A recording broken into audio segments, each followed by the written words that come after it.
प्रिय छात्रों, कैसे हैं आप?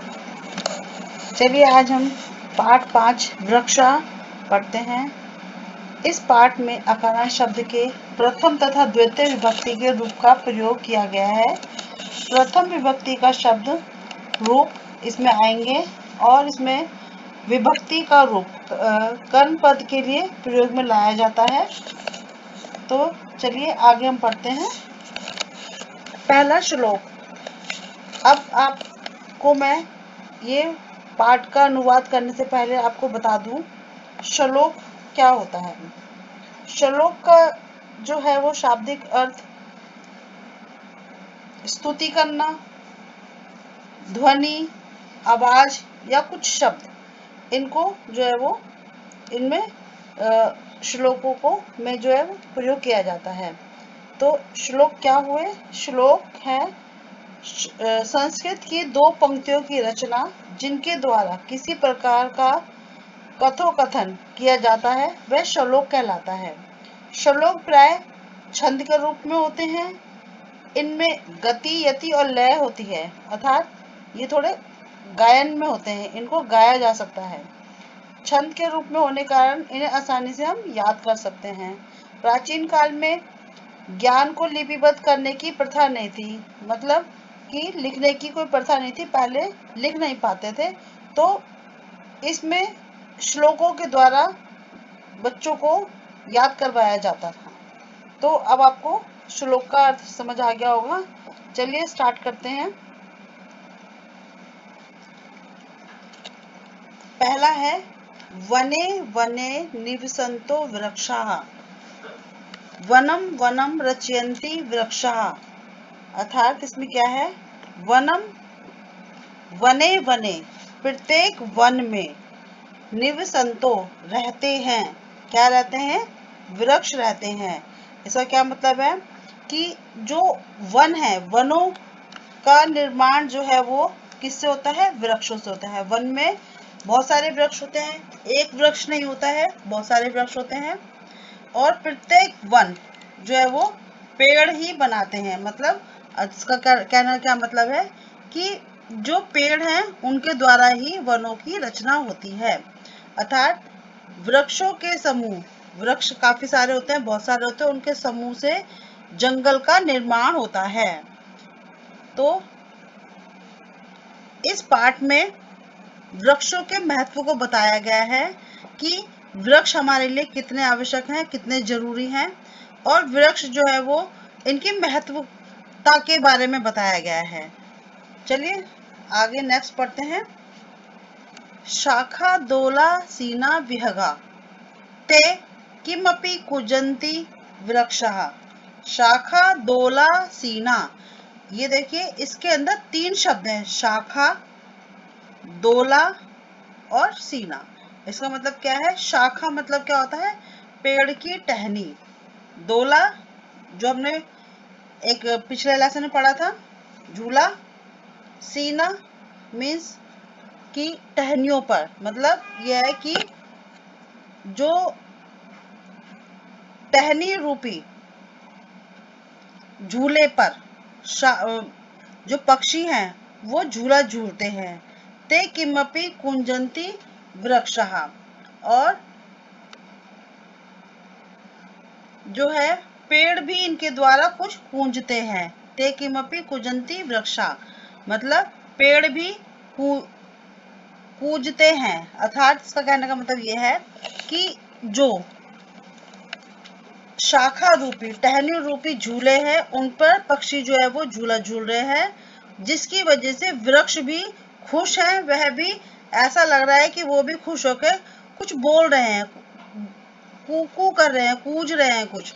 और उनके जो है जब वृक्ष हिलते हैं तो लगता है जैसे कि वह भी खुश हो रहे हैं।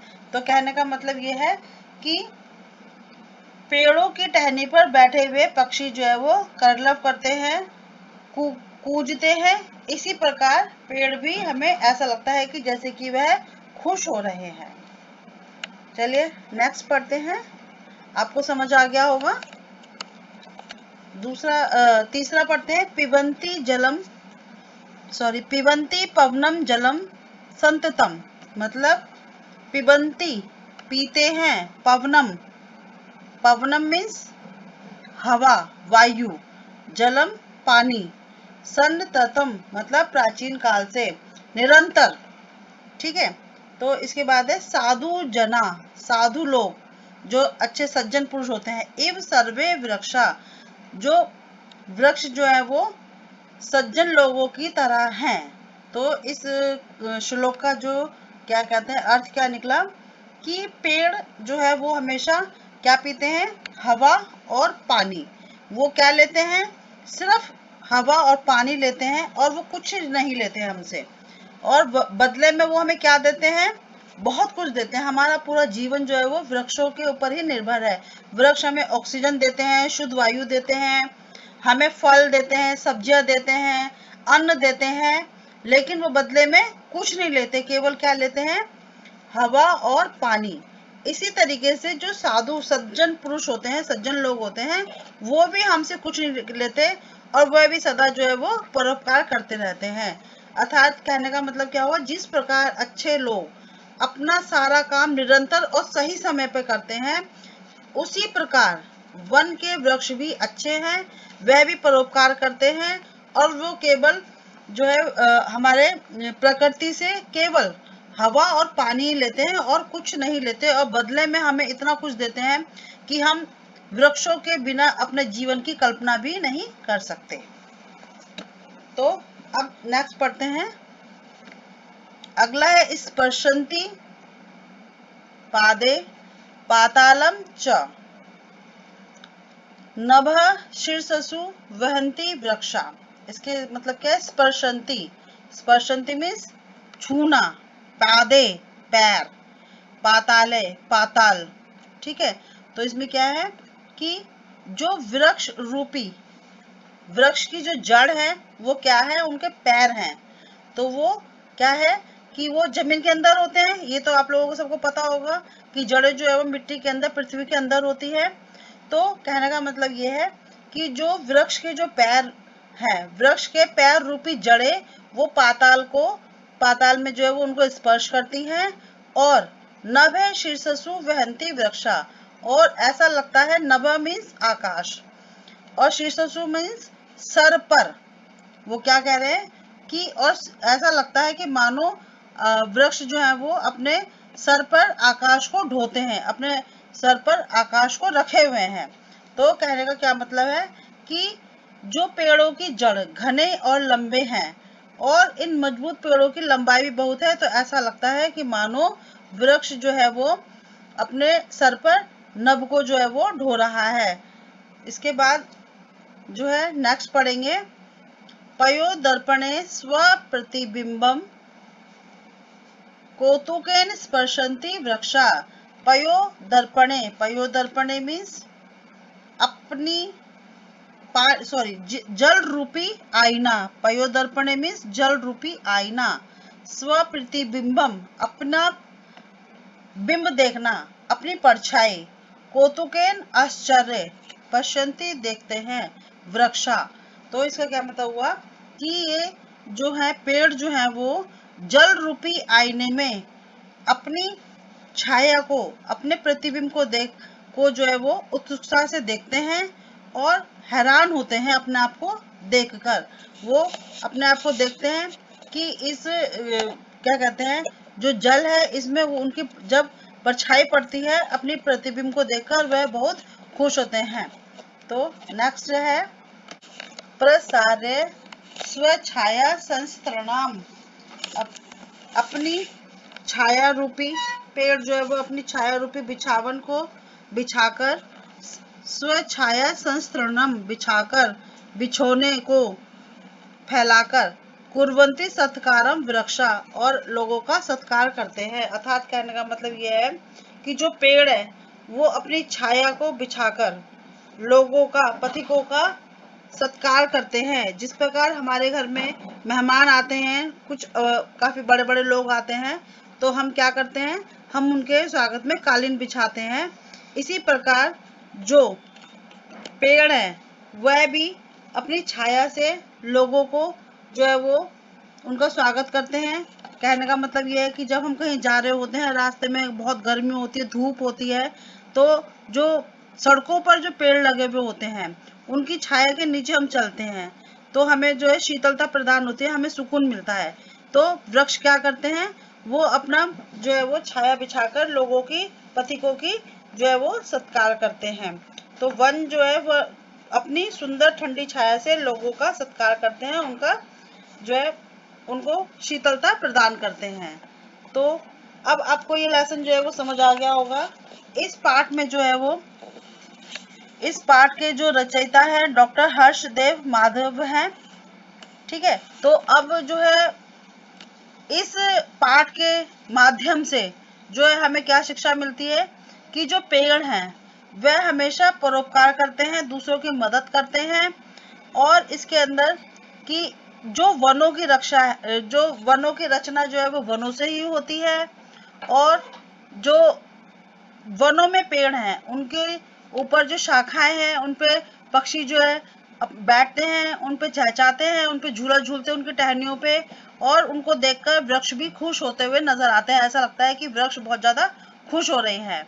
और तीसरे श्लोक में जो है ये बताया गया है कि जो वृक्ष हैं वो हमें इतना कुछ प्रदान करते हैं, इतना कुछ देते हैं, लेकिन बदले में वे हमसे कुछ भी नहीं लेते, सिर्फ पानी और जल को ही लेते हैं।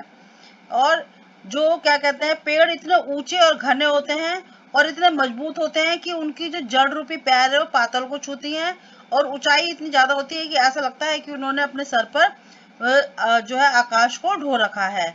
और वो ये कहते हैं कि अपने प्रतिबिंब को देखकर, पानी में अपने प्रतिबिंब को देखकर वह बहुत ही हैरान होते हैं, और उनको बहुत ज्यादा जो है वो हैरानी होती है। इसी प्रकार छठे श्लोक में जो है क्या बताया है कि वह फल फूल सब्जियां वगैरह देने के साथ साथ वो हमें जो है अपनी छाया से हमें शीतलता प्रदान करते हैं जब बहुत गर्मी होती है। पथिक जो है वो राहगीर जो है उनको जो है वो छाया प्रदान करते हैं, ऐसा लगता है कि वह हमारा स्वागत सत्कार कर रहे हैं।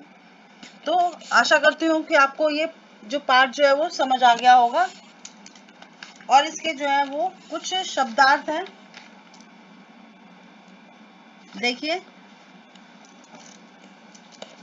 वने वने, प्रत्येक वन में, निवसन्तः रहते हैं, रचयन्ति रचते हैं या बनाते हैं, शाखा डालियां, दोला झूला, आसीना बैठे हुए, विहगा पक्षीगण, किमपि कुछ भी, कूजंती कूजते हैं या कूकते हैं, संततम निरंतर, साधु जना जो सज्जन लोग होते हैं, तपस्वी होते हैं, इव की तरह, पिबंती पीते हैं, स्पर्शंती स्पर्श करते हैं, नभ आकाश को, शीर्षसु सिर पर, वहंती ढोते हैं उठाते हैं अपने सर पर, पयोदर्पणे जल रूपी आईना, स्व प्रतिबिंबम अपने प्रतिबिंब को देखते हैं, पश्यंती देखते हैं। तो अब आपको ये पार्ट जो है वो समझ आ गया होगा।